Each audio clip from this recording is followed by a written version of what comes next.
তারিখ 3 সেপ্টেম্বর। কুরআন। আশ্রয় যদি মুশরিকও চায়, দিতে হবে। অর্থ: মুশরিকদের মধ্যে কেহ যদি তোমার নিকট আশ্রয় চায়, তবে তাকে আশ্রয় দান করো, যেন সে আল্লাহর কালাম শুনবার সুযোগ লাভ করতে পারে। সূরা আত-তাওবা অধ্যায় 9 আয়াত 6। হাদিস: অহংকারের সাথে টাকনুর নিচে কাপড় ঝুলিয়ে পড়া কবিরা গুনাহ।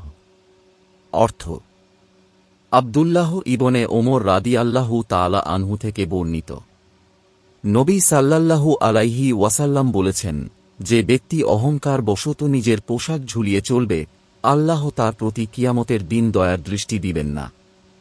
তখন আবু বকর রাদিয়াল্লাহু তাআলা আনহু বললেন, হে আল্লাহর রাসূল, আমার লুঙ্গির এক পাশ ঝুলে থাকে, আমি তাতে গিরা না দিলে। নবী বললেন, যারা অহংকার বশত এমন করে, তুমি তাদের অন্তর্ভুক্ত নও। বুখারী হাদিস নং 5784। দুআ। নিরাপত্তার জন্য দুআ। অর্থ: হে আমার প্রতিপালক, নিশ্চয়ই তুমি জানো যা আমরা গোপন করি ও যা আমরা প্রকাশ করি।